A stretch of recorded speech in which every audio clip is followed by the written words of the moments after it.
Hey y'all, I want to show you what I did to the tail light here, man. I made an LED brake light.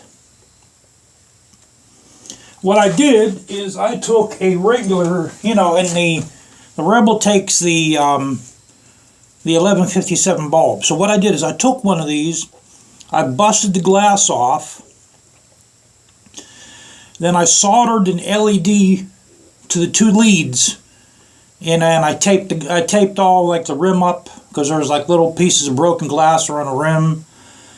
I got all the broken glass off as best as possible, but I put some electrical tape around here. Then I soldered the leads on, and because the old brake light wasn't really that bright, but now it's definitely bright. By the way, everything's done. I'll get into that in a second. Let me.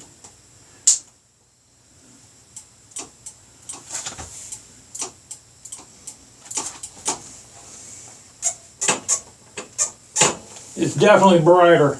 Here, we'll start it up, you guys.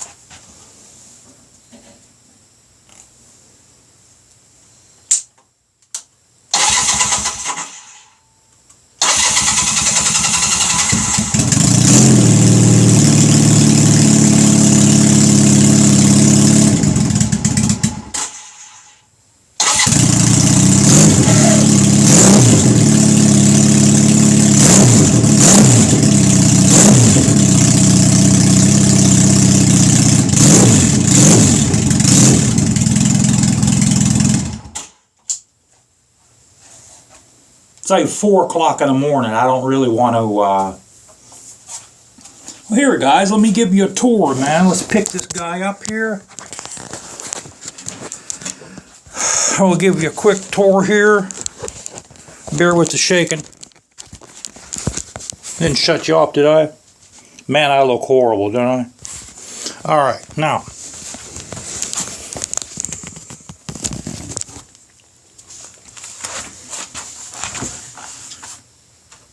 What I did with the tank, I lined the tank with the Red Kote. The Red Kote takes 24 hours to dry.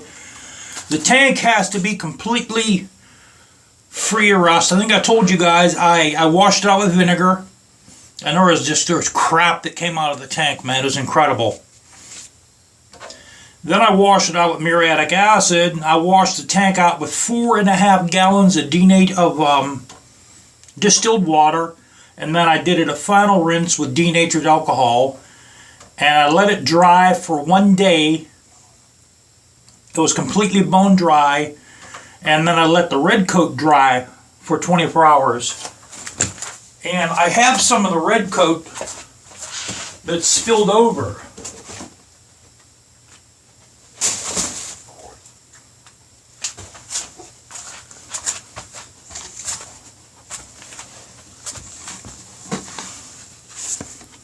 It's like a cranberry color. See, there's still a lot in the corner there. But this stuff, man, it's like a plastic.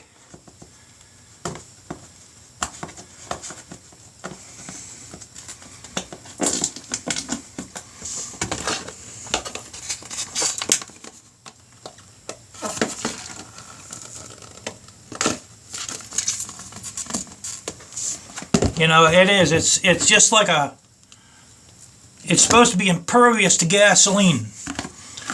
So when you put this in your tank, you don't want it to really cake up a lot. You want to put a nice thin coat on, and it becomes like this. And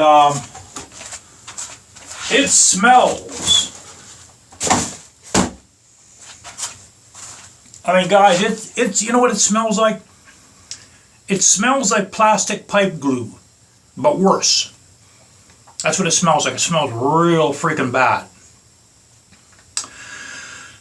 Okay, anyway, I got the shock set on number 1. Number 1 is the hardest setting.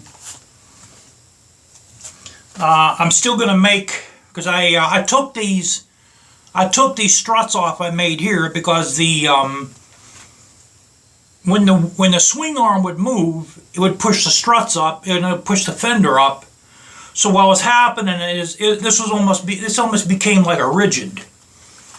There was no play whatsoever, so it was loosening the bolts, so I had to take these struts off. But I left these bolts here in, and I'm going to make saddlebag supports. Now I want to tell you, guys, another thing I did. I took a look at my clutch. I ordered the spanner tool. That's like the little nut. It's got like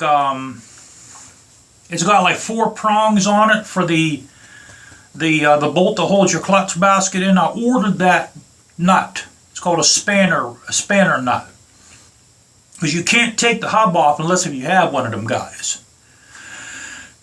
Now, if you're going to do that, a wise thing to do is to put your motorcycle in gear and let the tire sit on the ground. You could even lock up the rear wheel by adjusting your brake shoe back here all the way. You could even do that. But before you take the clutch off, make sure it's in first gear.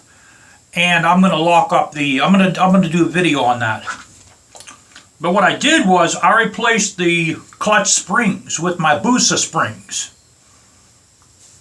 They're the exact size. The only difference with the Busa springs is they were a little stronger than the Rebel springs. There's 4 of them. There's 4 springs in its clutch basket. So that's what I did. The clutch engages a lot better with the Busa springs. I'm going to keep the Busa springs in here. Because when I did the clutch job on the Hayabusa, I saved the springs from it. As a matter of fact, I have 2 sets of springs. Because I ordered a set of Barnett springs, and I really didn't like how they came, because the Barnett springs comes with like 2 green springs that are a little stronger, and 2 regular springs. So I forget who else I ordered. I forget where I think I got the heavy duty springs off the same company I ordered the clutch plates off of. But to make a long story short, I put the Busa's OEM springs in the Honda Rebel, so the clutch is a lot better. This doesn't miss any shifts now. It is a lot better. I think my clutch plates are good, but what I'm going to do is once the spanner wrench comes in, I'm going to take the clutch basket out, and I'm going to take a look at my plates. If the plates are shiny, I'm going to scuff them up a little bit, and I'll take a look at the clutch engaging discs as well. But from what I can see, they look good. So I just might refinish the clutch plates. And the carburetor, I told you guys I took the carb off. I cleaned the carb all out. There's no rust in the tank now. There's no rust at all in the system. You can see the little fuel filter there. I got that at Cycle Gear today. That's a fuel filter for motorcycles. The last time I had a fuel filter on here, I got it at Advance Auto. They sold me a fuel filter that had like a stainless steel screen in it. That did not stop any rust from going into the carburetor. That didn't do jack shit. That did jack bum buck and shit. Faux show. But this one on here now, that has like a little stone screen, or I think it's not a stone screen, I think it's like a brass. It looks similar to a brass stone inside it. And the gas filters through that, so that filters a lot of stuff out. That does a much better job than that crap that Advance Auto pushed off on me. That, that's how you learn, man. You learn by doing. You learn the hard way. But this is rust-free right now. I still got to touch the frame up a little bit. There's some areas underneath that I missed. I might get them tomorrow. I might get them next week. Other than that, this is completely done. The hardtail, since I took the seat springs off of this, because I wanted this to sit lower. This is a really, really hard ride on the butt right now. I mean, you don't dare to hit a hole with this motorcycle right now. That's how hard. And plus I have the shock set on number 1. what you, so they sell a tool to turn these on the motorcycle, but what I did, in order to turn these shocks, I took the shocks off, and I put the shocks in my vise, and I turned them, I put my motorcycle gloves on, you know, these non-slip gloves, and I was able to turn it real easy. But if you don't take these off to turn them, you got to buy the tool that turns these. But right now, yeah, this has a real hard ride because that's how I want it. You know, I mean, I took this on the highway today. I think I had it up to like 75 miles an hour. I think I had up to 75. So it goes pretty good, man. It's a fun little motorcycle right now. It really is.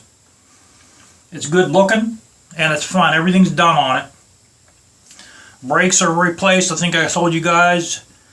I replaced the brakes on it. But yeah, these clutch springs, man, the sizes for all the Japanese motorcycles, the clutch sizes are universal. It's just the spring pressure is different on a lot of the motorcycles. Like if you take a booster spring and a spring that goes on here and you press them, you can feel the difference. The booster springs are a little bit more taut. Now what that might do in the future is it might cause my clutch cable to break.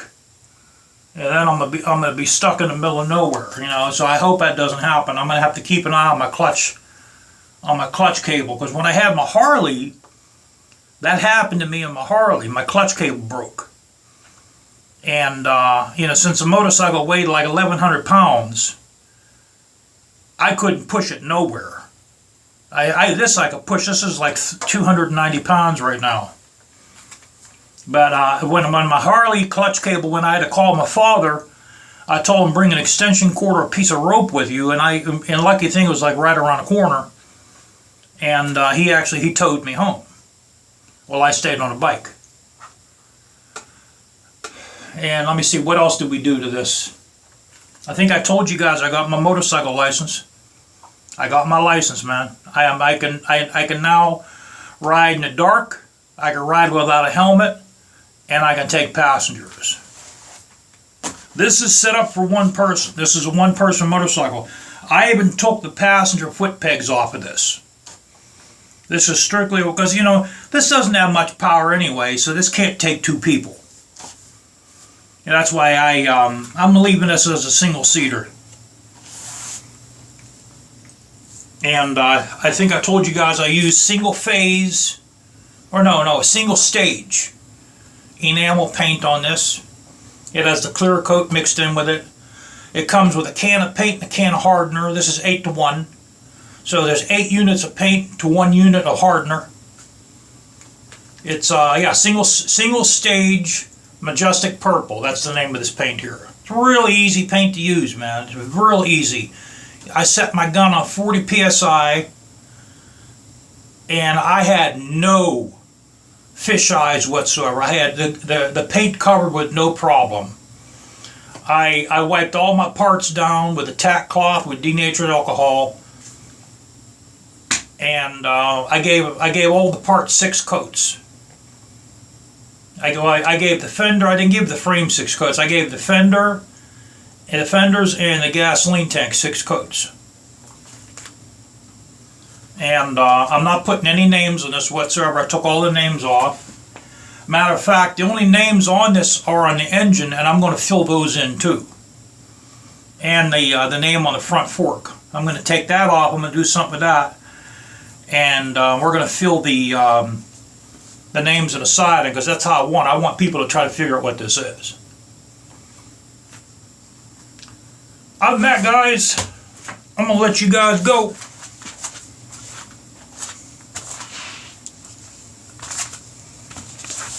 I'll catch y'all later.